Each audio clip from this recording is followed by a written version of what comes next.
Olá, bom dia, tudo bem com vocês, pessoal? Tudo bem, tudo bem? Sejam bem-vindos ao canal Educação, sejam bem-vindos à nossa aula de arte, sejam bem-vindos ao nosso Navegar pelo Conhecimento. Hoje a gente vai dar continuidade aos estudos sobre a questão do corpo, certo? Não acabou não. A gente falou do corpo social, do corpo artístico, da representação do corpo na arte durante o passar do tempo, né, da questão das padronagens em relação à representação desse corpo. E hoje a gente vai falar da movimentação desse corpo, a gente vai falar de dança.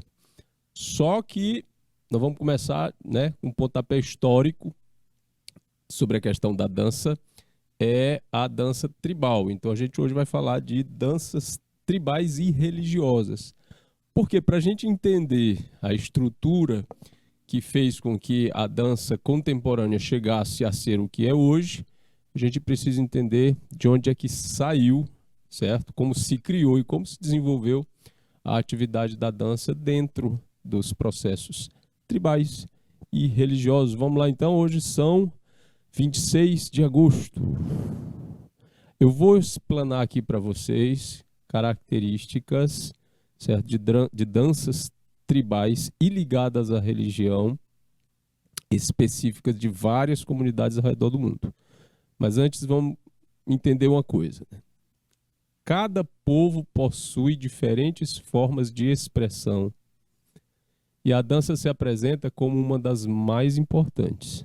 Então é uma coisa inerente às tradições, certo? Aos costumes das pessoas, certo? Uma das mais importantes. Como forma de linguagem corporal, e a gente já falou aqui de linguagem corporal, como é que ela se apresenta e qual a sua importância na comunicação. A dança é também uma linguagem social e cultural que se desenvolveu ao longo da história. Houve todo um processo e cada comunidade responsável pelo desenvolvimento dos seus próprios processos. Então, elementos como culinária, trajes típicos, história e dança podem ser a síntese das aspirações, dos sonhos e da arte de uma população, certo? De um povo. A gente vai chamar isso de, no geral, assim, a grosso modo, de folclore, tá? Quando você une culinária, trajes típicos, e esses trajes típicos geralmente estão ligados a questões de ritualística e religião. A própria história, a dança, esses elementos vão criar o núcleo do que a gente vai chamar de tradição popular, que vai ganhar o nome de folclore. Beleza? Aí uma dançarina de dança flamenca, a gente vai ver como é que essa dança se organiza. Já já a gente vê isso. As danças tribais, o que acontece com elas? Elas surgiram desde os tempos mais remotos e se desenvolveram em sociedades que preservam os costumes antigos, ou seja, a tradição. O que a gente aprendeu a chamar de civilização tem suas raízes, todas elas têm suas raízes em organizações tribais primitivas. Então, o balé clássico, por exemplo, se você voltar no tempo todo o seu desenvolvimento, você vai esbarrar, com certeza, numa dança tribal de tempos passados. E essas danças tribais são ligadas também a expressividades de religião. Aqui a gente tem uma tela, a Dança dos Tapuias, de Albert Ecault, que mostra uma cena de dança entre índios, guerreiros e antropófagos, que é um exemplo, né, de dança tribal. Os indígenas, corrigindo aqui essa palavra, né, indígenas, isso é porque é o texto antigo, viu? Os indígenas, eles têm, dentro da sua construção sociocultural, as danças referentes às atividades várias que eles vivem nas suas comunidades. E aí cada uma delas vai ter um objetivo, assim como a pintura corporal, certo? E as indumentárias. Todas as populações, aqui é um exemplo dos tapuias, mas todas as populações originárias no planeta se organizavam de forma parecida e todas elas tinham suas danças típicas, específicas. Ok? As danças tribais geralmente simbolizam os valores de um povo, as crenças e os costumes. Por isso que a gente diz, tá, pessoal, que está ligado à questão de rito religioso, porque tem a ver muito com a questão das crenças. E essas crenças constroem os costumes. Elas podem ser associadas a ritos de passagem, como entrada na puberdade, casamento, nascimentos ou morte. Elas podem ser associadas a ritos de guerra, rituais de fertilidade, celebrações sazonais, que são festas de plantio, colheita, primavera, etc. Aquelas que têm a ver com, né, as passagens da primavera, do verão, do outono, etc, etc. São as estações que são sazonais. E essa coisa de perceber esse ciclo e de trabalhar dentro desse ciclo natural cria também várias outras ritualidades em torno, certo, dessas crenças. As danças tribais ocorrem principalmente na África, Américas e Austrália. A gente está falando de coisas de atualidades. Eu disse que na pré-história as danças tribais aconteciam no planeta inteiro, porque o planeta inteiro era formulado, né, ainda de civilizações primitivas, certo? Então elas geralmente são danças circulares ou dançadas em filas. Por que isso acontece? Circulares, dançadas em filas. Acontece porque, na sua primitividade, esse tipo de dança vai meio que repetir a observação que os seres humanos originários, né, na história, na pré-história, vão fazer dos animais da natureza. Abelhas, formigas, alguns mamíferos são observados e são associados a alguns processos, e esses grupos primitivos vão assimilar isso como um movimento a ser seguido. Meio assim, a grosso modo, é isso. Aí essas danças vão tomar essas características de círculo e de filas. Também é associado, por causa da questão circular, essa proposta sazonal, porque é um ciclo. A plantação, o cuidado com a roça, vamos dizer assim, com a plantação, a colheita, o consumo, o recolhimento de sementes, uma nova plantação e por aí vai, se fecha o círculo. Então as danças circulares também têm a ver com essa proposta, com esse entendimento dos povos primitivos das questões sazonais. Aqui na foto a gente tem a dança portuguesa dos pauliteiros, proveniente da região de Miranda. É uma dança de provável origem guerreira. Então, outra questão que envolve o processo de criação de danças tribais tem a ver com a sua relação com outros povos. A guerra é uma atividade, assim como a arte, assim como a procura do conhecimento e o desenvolvimento de técnicas para se viver em comunidade, a guerra também é inerente aos grupos humanos. Primeiro, ela aparece para defesa, para defender os interesses de uma comunidade. Porque uma comunidade que estava sendo atacada estava entendendo que precisava defender os seus territórios e os seus. E aquele que estava atacando estava entendendo que precisava fazer isso para defender os seus. E a ideia básica de uma guerra é essa.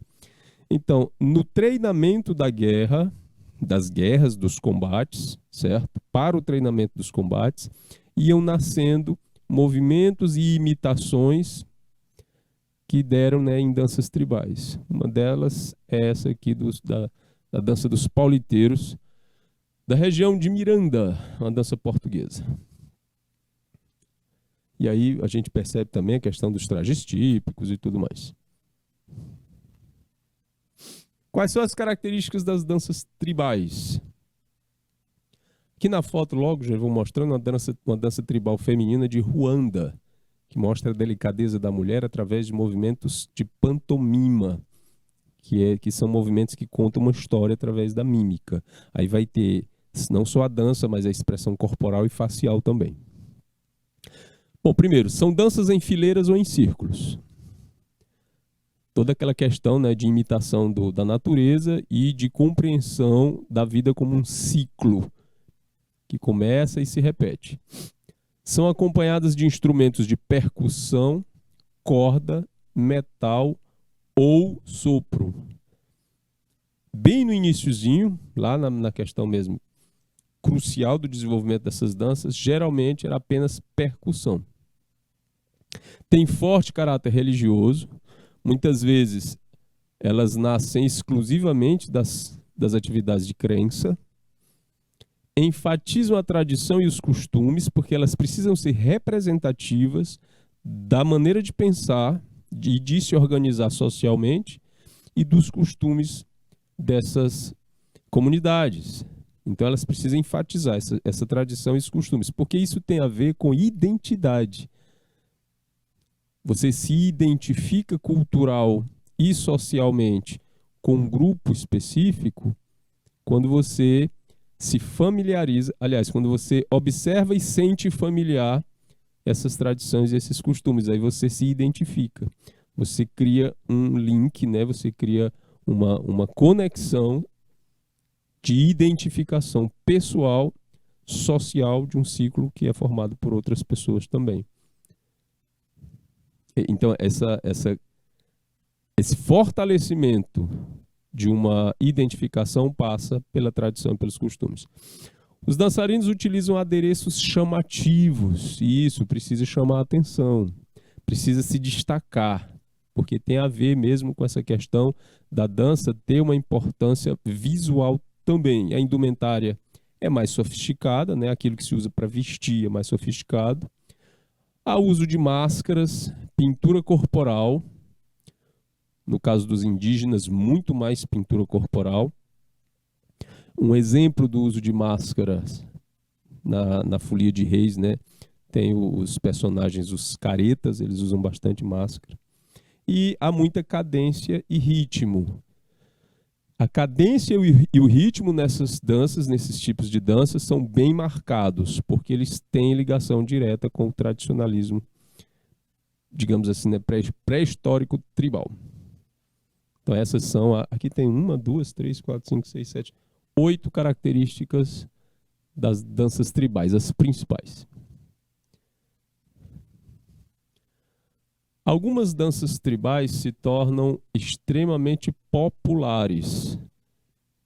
Porque assim, não é porque uma dança tribal é específica de uma comunidade que toda a comunidade conhece ou admira e repercute.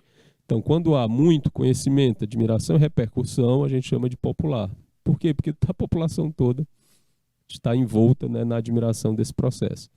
Então, as danças populares são as formas de dança criadas pelo povo de forma espontânea, também chamadas de folclóricas. Muitas dessas danças passaram a representar o próprio povo da qual se originaram.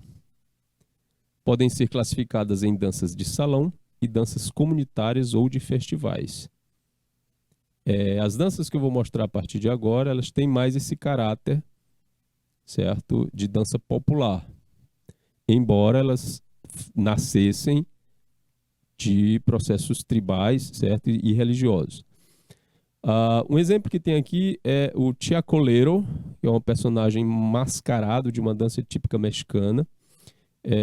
No México, em outras partes da Europa, no Brasil, a gente vai ter muitas danças populares com essas características tribais, né, do uso de máscara, da indumentária muito sofisticada, de adereços chamativos, etc, etc. Então, essa ligação básica das danças populares com as danças tribais. E como é México, você vê aqui, aliás, não é porque é México porque aqui a imagem é de Nossa Senhora de Guadalupe, mas como é popular, folclórica, a ligação com a religiosidade vai ser extremamente forte. E a gente vai ver, sim, representações aqui e lá, né, de religiosidades. Características das danças populares. Podem ser dançadas individualmente, em grupo ou em par. Aqui no exemplo da figura, a dança japonesa, a moça aqui está dançando sozinha. São acompanhadas de instrumentos de corda e percussão, têm caráter social. Então, apesar delas terem nascido de um cunho mais religioso e tribal, elas passam a ter um caráter mais social. O que isso significa? Que a dança popular vai servir para unir a comunidade e para representá-la. Enfatizam o lúdico e a diversão. Então, o peso representativo desse tipo de dança não vai estar mais voltado apenas para a questão religiosa ritual, certo? Ele vai se distanciando disso e vai assumindo uma condição lúdica, né, de brincadeira, de divertimento. Então, os dançarinos utilizam roupas típicas ou folclóricas, que são representativas sociais, certo? Como é que uma coisa típica ou folclórica ela vai nascendo? Isso nasce dos costumes tradicionais de uma comunidade. O tipo de plantação que elas fazem, o tipo de coisa que elas plantam, a forma como se alimentam, a forma como se comunicam, aquilo que eles vão dar valor na natureza, vai criar essas referências, ele vai servir de referências e vai criar essas representações típicas e folclóricas.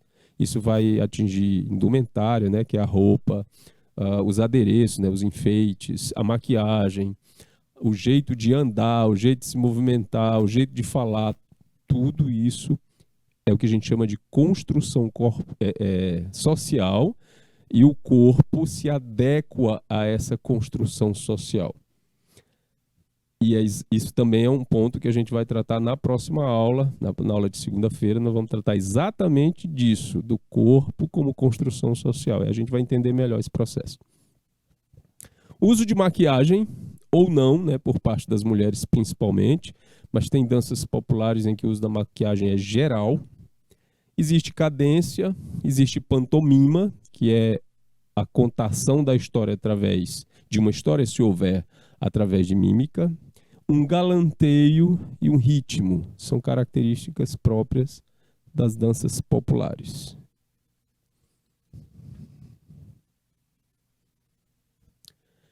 E agora vamos para a lista, explicar aqui algumas das danças populares mais populares, ou seja, aquelas mais conhecidas.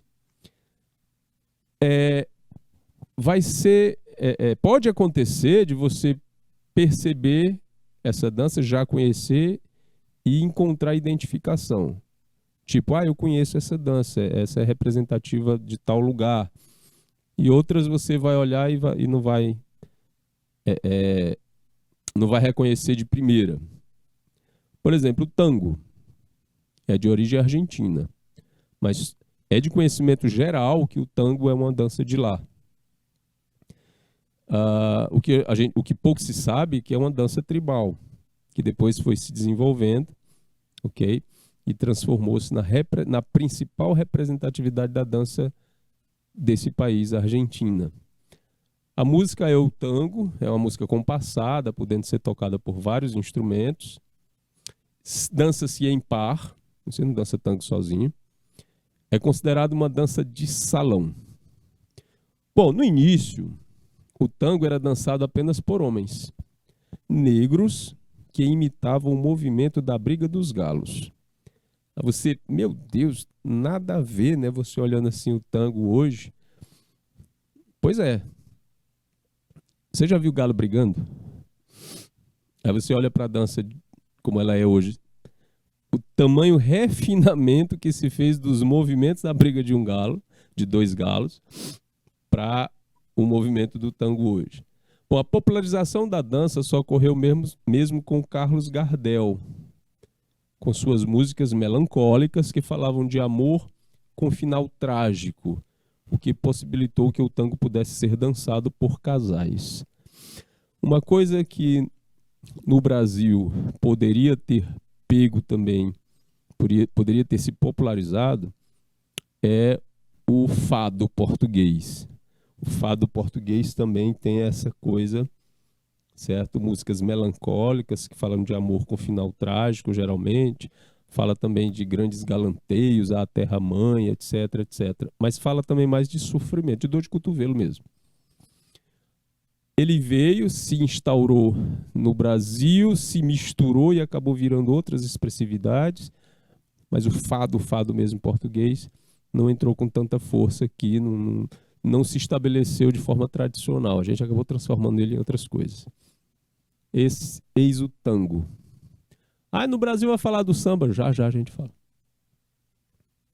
Ainda ali pela Europa, né, na Espanha, a gente tem o flamenco, de origem espanhola, tocada com guitarra flamenca, é chamado, e também com carrom, né, como se chama a caixa, castanholas e ao som do sapateado. Ok? Professor, essa palavra flamenco tem a ver com o Flamengo, o time que a gente tem aqui no Brasil? Se você correr atrás na pesquisa, tem sim. Você vai entender que é mais uma questão etimológica, né, da palavra, do que ter a ver com essa dança, ou com a região lá, né, de Flamenca, na Espanha.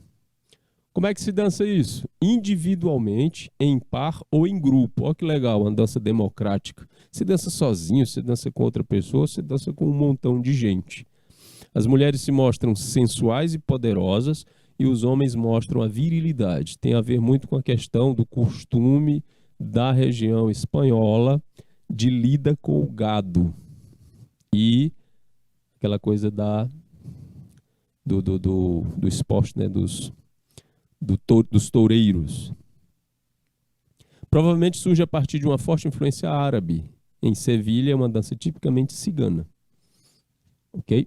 Que também constrói esse processo aí das características espanholas. O vermelho é uma cor típica da região, porque o vermelho vai tratar de muitas questões psicológicas ligadas a amor, paixão, sabe? Violência também. E eles vão usar muito vermelho e preto. Aí a gente volta à questão lá do Flamengo, né? Do time brasileiro aqui, etc. Então é aquela coisa que eu falei, vai pesquisando, que você vai chegar num link, numa ligação entre uma coisa e outra. Sim, tem a ver com a questão lá da região flamenca na Espanha. Do tango para o flamenco, a gente passa para a dança maori, que tem origem nas ilhas do Pacífico. Ilha é uma porção de terra cercada de água por todos os lados, e do Pacífico significa dizer que ela está no maior oceano do planeta, o Oceano Pacífico. Que tipo de ilha? Quais são as ilhas, aliás, que a gente encontra no Pacífico? Um monte. As mais famosas, a Austrália, que é uma ilha imensa, uma ilha continente. Eita, tomara que eu não esteja falando bobagem, mas enfim. E outras milhares de ilhas em volta, a gente destaca o Havaí, Tuvalu, etc, etc. Nessa região das ilhas do Pacífico, encontram-se tribos de várias etnias diferentes, e a que se destaca mais é a Maori. Inclusive, eles têm tatuagens específicas de guerra, de casamento, pintura corporal, né, que são as pinturas corporais diferentes da pintura corporal do indígena brasileiro, porque elas são permanentes, a gente chama de tatuagem. As tatuagens Maori foi mostrada aqui numa aula também de pintura corporal, que elas são referência para muitas tatuagens contemporâneas, certo? E eles dançam, e a dança leva o nome deles também, a dança Maori. A percussão é o principal instrumento para acompanhar essa dança, né? A música são os tambores, e dança-se em grupo, sempre. Você não vai dançar em pares nem sozinho, dança sempre em grupo. O que é que uma dança grupal representa como força para a comunidade? ela representa a união. Quanto mais unidos, melhores e mais fortes eles serão. Bom, na dança tradicional, os homens portam suas armas, ou seja, eles estão com as lanças na mão. Aqui, nessa dança maori, para turista ver, eles estão só com umas varas, né, representando as lanças. Fazem caretas, questão da expressão facial, que é uma forma de mostrar o quanto são ferozes e corajosos. Isso também é originário, pré-histórico do ser humano. Alguns animais, para se defender ou para ameaçar, eles exageram na expressão, mostram os dentes, fazem rugido. Os homens também fazem isso, faziam mais antigamente, certo? A história. A dança dos guerreiros maoris só passa a ser executada pelos homens na puberdade. Então não adianta, se criancinha você não vai fazer não. Por isso também é um ritual de passagem, né? Quando a comunidade acredita que já estão prontos para serem guerreiros.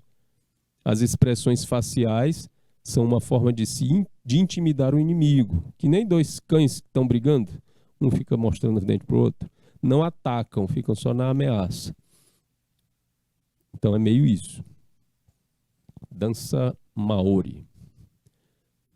Não confundir com dança havaiana, que é a hula. Você tá, professor, mas realmente não tem nada a ver. A dança havaiana ela é feita apenas por mulheres. Tá? Calma. Bora lá. Origem Havaí, que também é uma ilha do Pacífico, que pertence aos Estados Unidos da América. É uma extensão territorial dos Estados Unidos, certo? Então, as ilhas que estão em volta daquela região lá do Havaí podem dizer que estão próximas dos Estados Unidos, apesar de estar bem longe. Enfim. Música para a hula, tocada com tambores também. Então a gente percebe, quanto mais próxima ainda das tradições tribais, mais percussiva é a expressividade de dança lá. Como é que dança isso? Em grupo. Outra maneira de mostrar uma coesão social. As mulheres dançam hula de forma sensual, mexendo os quadris e executando movimentos com as mãos. Percebam que essa forma sensual é uma leitura nossa, é uma leitura ocidental. Para os maori, para os havaianos, é apenas um movimento específico de cintura que a mulher faz na dança. A gente é que associa a nossa visão ocidental ligada aos nossos costumes e a maneira com que a gente vê as coisas, é que associa imediatamente a essa questão de forma sensual. Certo? É aquela história que eu já falei aqui e vou reforçar mais ainda na aula da segunda-feira, o corpo como construção social. Elas mexem os quadris, movimentando as mãos. Os havaianos acreditam que essa dança foi criada pela deusa Pele, a deusa dos vulcões, para encantar o seu amado. Na dança, os gestos contam a história de Pele, seu amor pelos elementos naturais, representando o ondular das águas, daí o mexer dos quadris, e os movimentos das folhagens sopradas pelos ventos. Por isso que tem tanto movimento de mão, ondulatório, certo? E de quadril. Hula.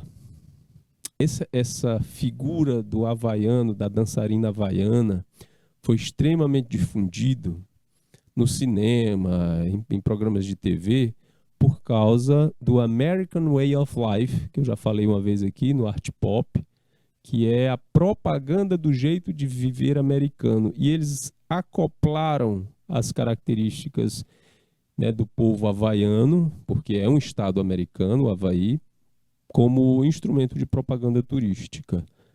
Então, a hula talvez seja a dança tribal mais conhecida por conta dessa ação aí, né, dos Estados Unidos de promover aquilo que os representa. Dança derviche ou dança sufi. A gente vai dar um pulo lá para o Oriente Médio. A gente já percebe bem aqui que tem alguma coisa a ver com o círculo, o giro. Essa referência de girar, de dançar rodando e saias rodadas e outras coisas, tem a ver diretamente com a questão dos ciclos, os ciclos sazonais, a colheita, a plantação, o consumo, o, o verão, o inverno, a primavera, o ciclo da natureza. Então, a forma do círculo e a representatividade desse círculo em dança com o giro é um dos movimentos mais antigos das danças tribais que já são antigas. Ok? Então, essa dança derviche, ou dança sufi, vai se basear muito nessa questão do giro. Então, ela é tocada com tambores, flautas e instrumento de corda.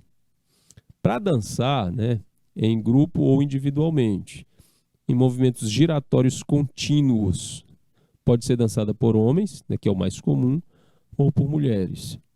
Agora, a técnica para dançar esse sufi, ou derviche, é você fazer isso sem ficar tonto. Não é todo mundo que tem essa capacidade, mas há um treinamento, né? Porque passa muito tempo girando. Os derviches são os monges de uma seita mística do Islã. Segundo as crenças desse grupo religioso, o fiel pode entrar em contato com Deus, né, Alá, através da música e da dança. Existem várias formas de dança derviche. Essa daí da imagem ao lado é encontrada no Egito.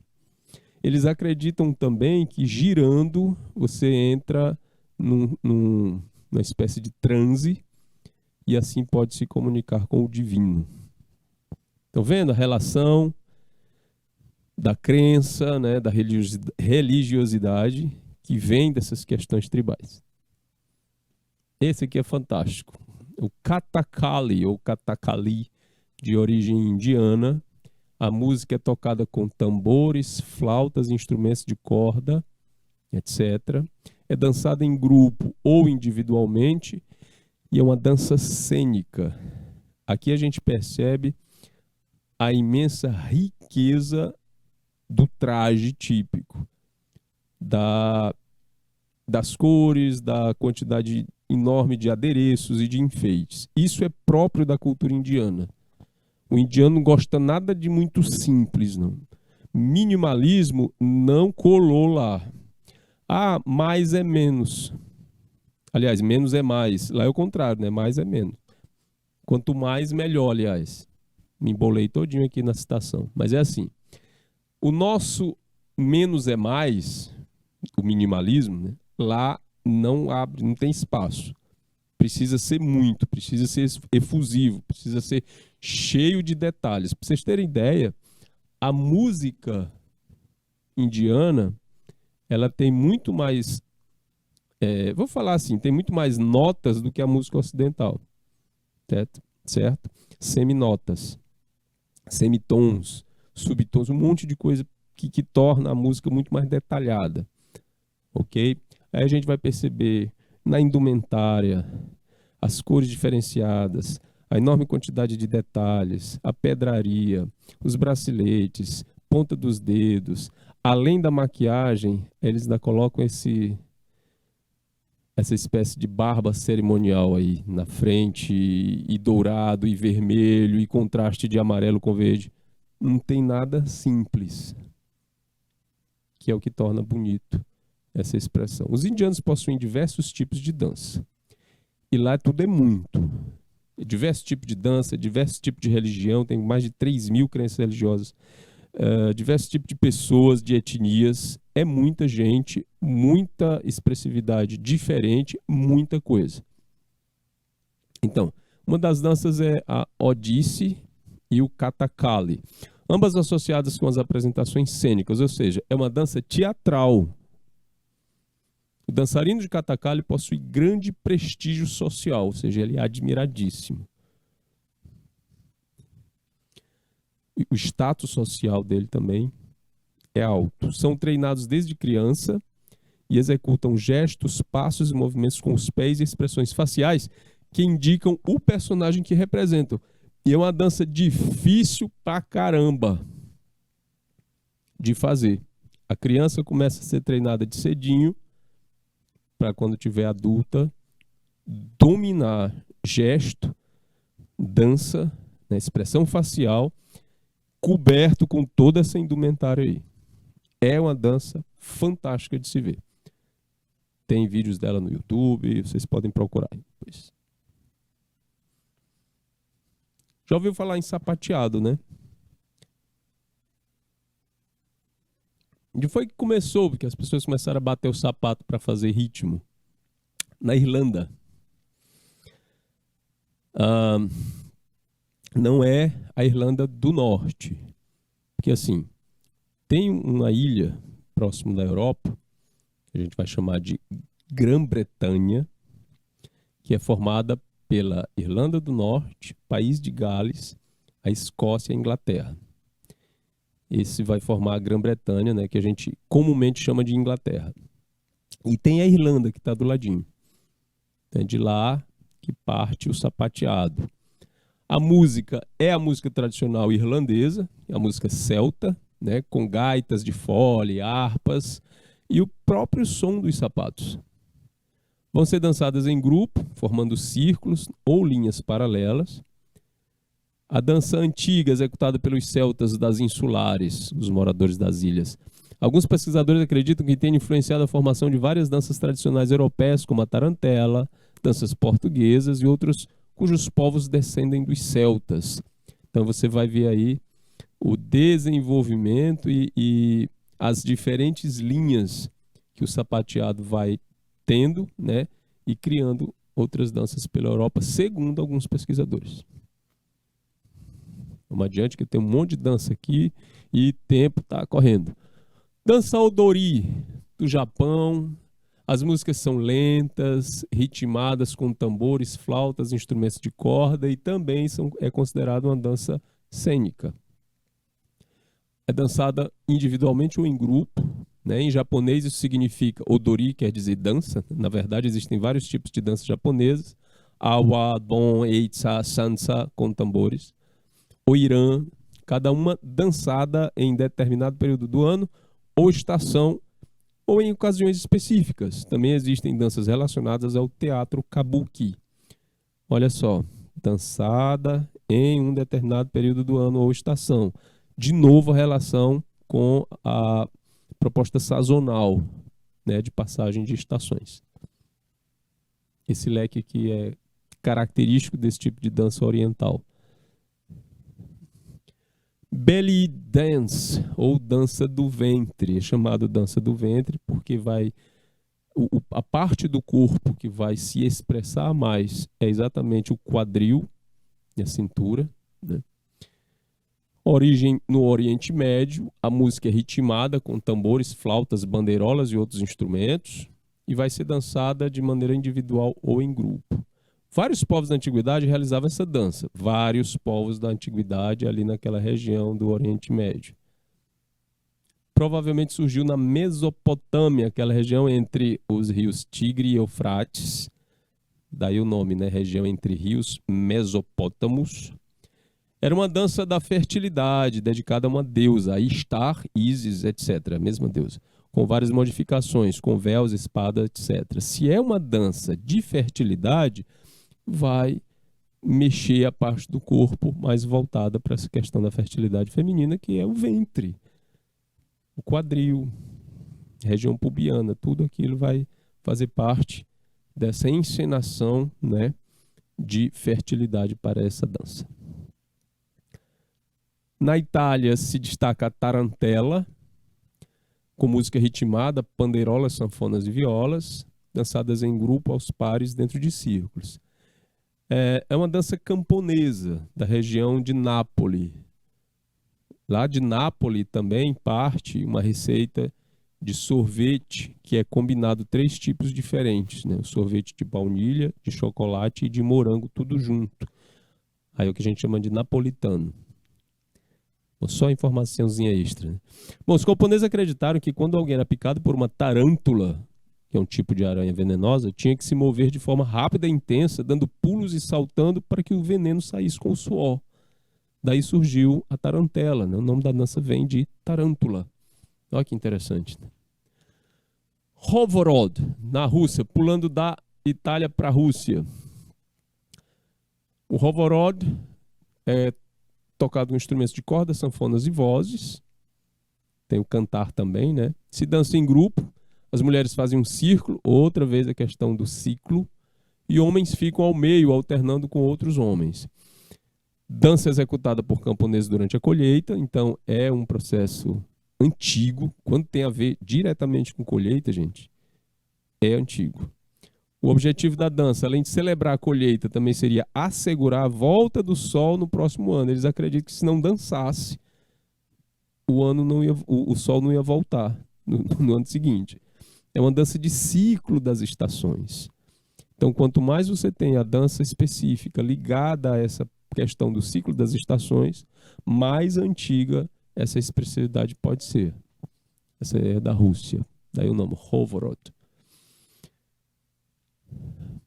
Aqui o Quarup.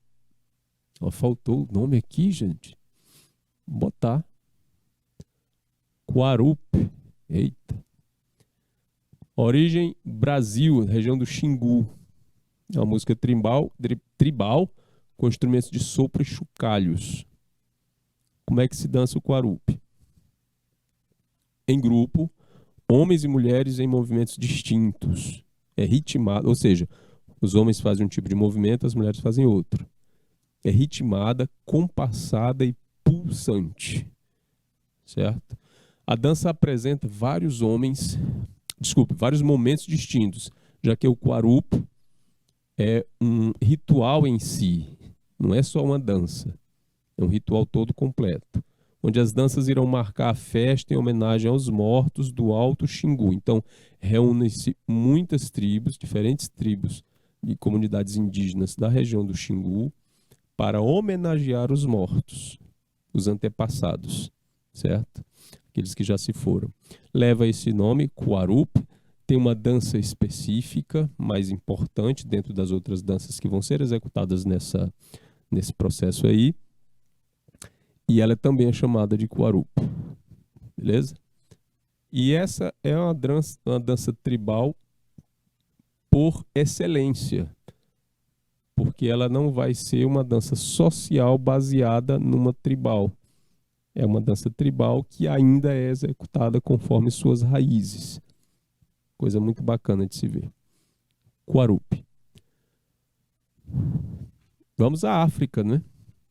Uruquerereza. Origem Ruanda. Instrumentos de percussão, guizos nos tornozelos e tambores. Ou seja, tudo é percussão. É dançado em grupo, os homens representando guerreiros caçadores de leões se agitam com saltos e movimentos intensos. É uma dança de guerra e de caça, exclusivamente masculina. Agora vocês podem pensar um pouco sobre a energia que se gasta numa dança como essa, porque é uma dança bastante vigorosa, já que ela vai representar guerreiros e caçadores, mas não é caçador de qualquer coisa, caçador de borboleta, caçador de cutia, caçador de leão. Já se diferencia, né, pela vigorosidade, pela força, esperteza e a coragem de você caçar um leão. E tudo isso é representado na dança. Essa parte aqui desse cabelo branco representa a juba do leão. Era inicialmente dançada pelos guerreiros da tribo. A história era essa. Depois passou a ser uma dança representativa da comunidade.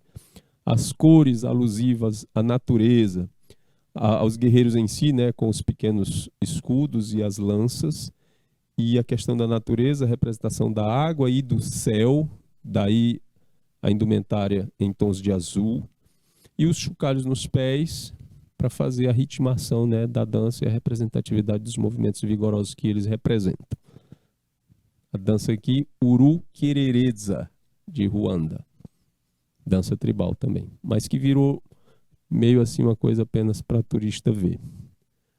Bedayo, da Indonésia, também uma região no Pacífico, uma região insular, ou seja, formada por ilhas. Os instrumentos de corda, metal e tambores servem de acompanhamento para esse tipo de dança. Vai ser dançada em grupo, as mulheres fazem filas paralelas e é uma dança lenta e compassada. É uma dança de corte. Mostrava cenas de épicos do hinduísmo. Então, pode ser também chamada de uma dança cênica.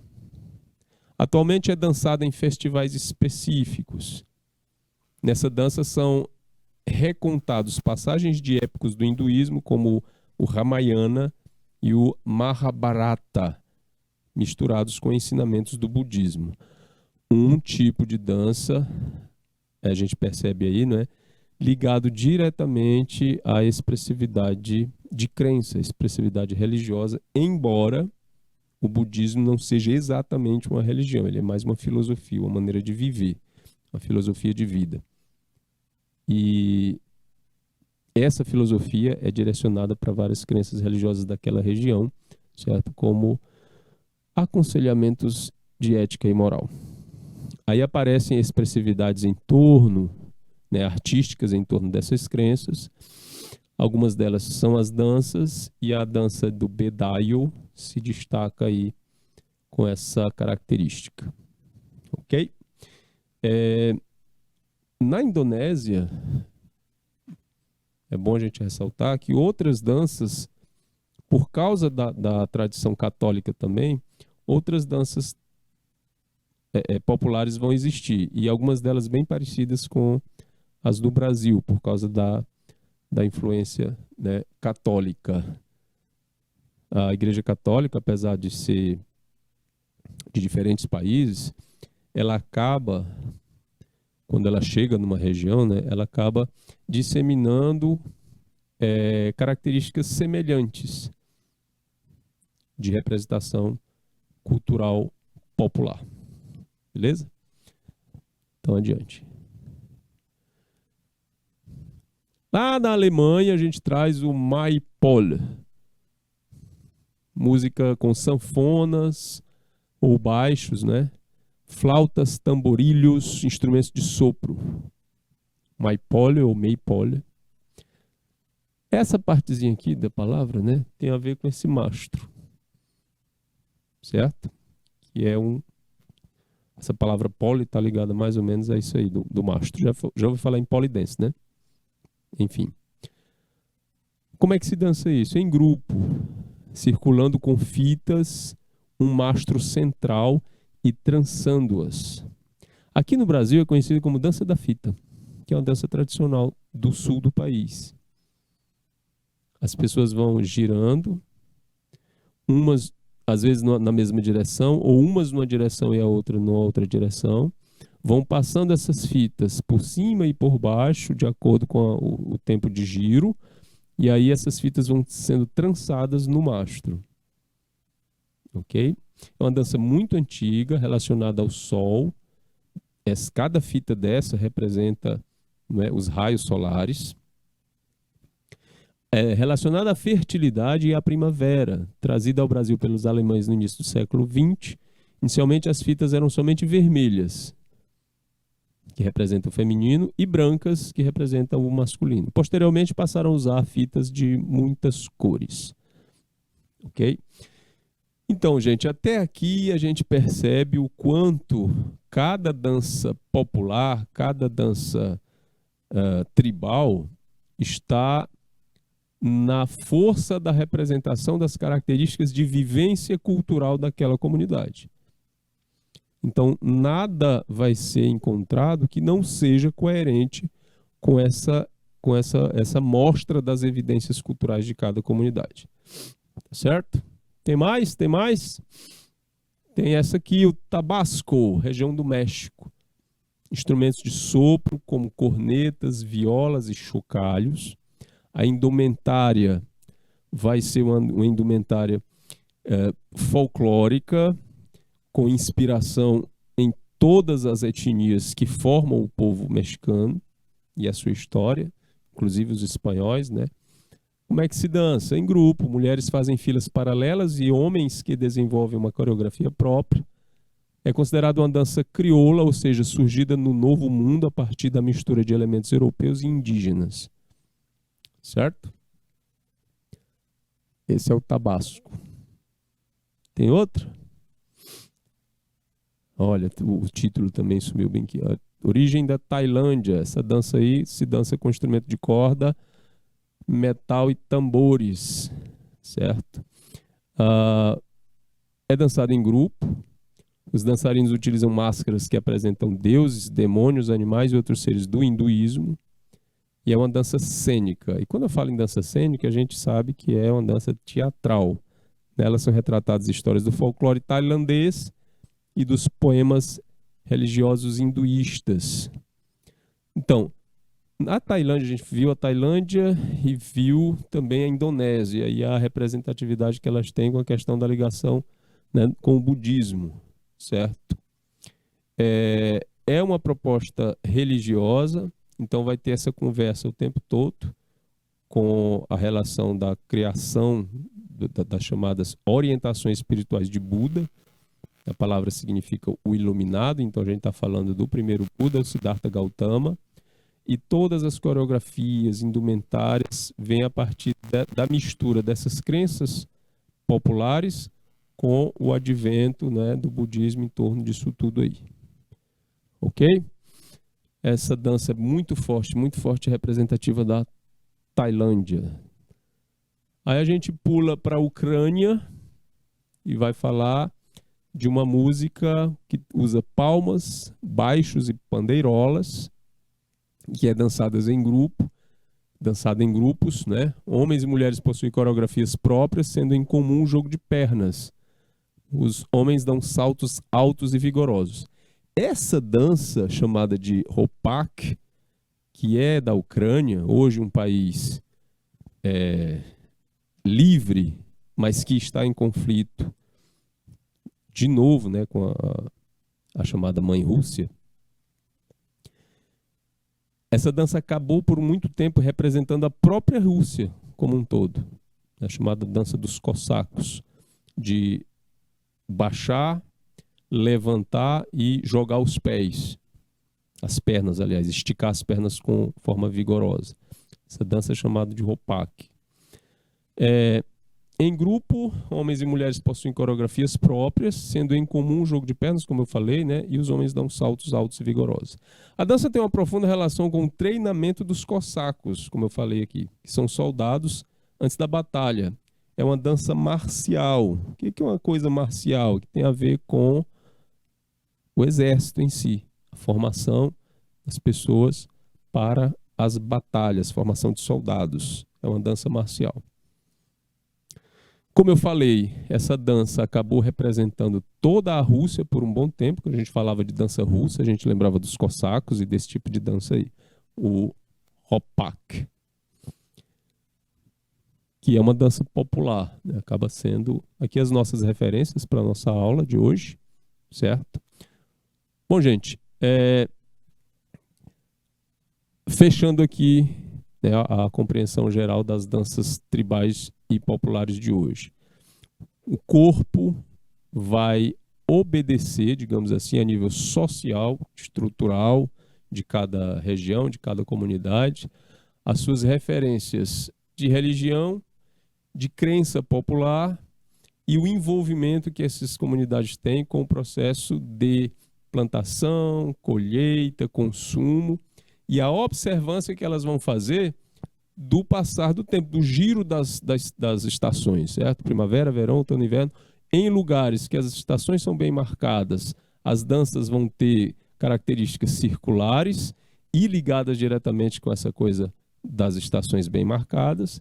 Em lugares em que as estações não são bem, que não é um lugar temperado, né, de clima temperado, as estações não são bem marcadas, vai haver uma referência maior para a questão religiosa e característica social daquela comunidade e nas relações de guerra, ok? No fim das contas, todas elas vão ser representativas do desenvolvimento social característico dessas comunidades. Isso vai influenciar a indumentária, que é aquilo que se usa para vestir na hora da representação, os adornos, que é aquilo que se usa para enfeitar o corpo na hora dessas representações, certo? E os movimentos corporais têm a ver com as características éticas e morais também dessas comunidades na hora dessas representações. Então, essa construção social, ela é importante também e ela acaba atingindo outras situações. Nós vamos ver essas outras situações na próxima aula, quando a gente for falar de corpo e construção social, dentro da arte e dentro das expressividades sociais, ok? Então, obrigado por ter estado comigo até agora, um grande abraço e até a próxima segunda-feira. Tchau!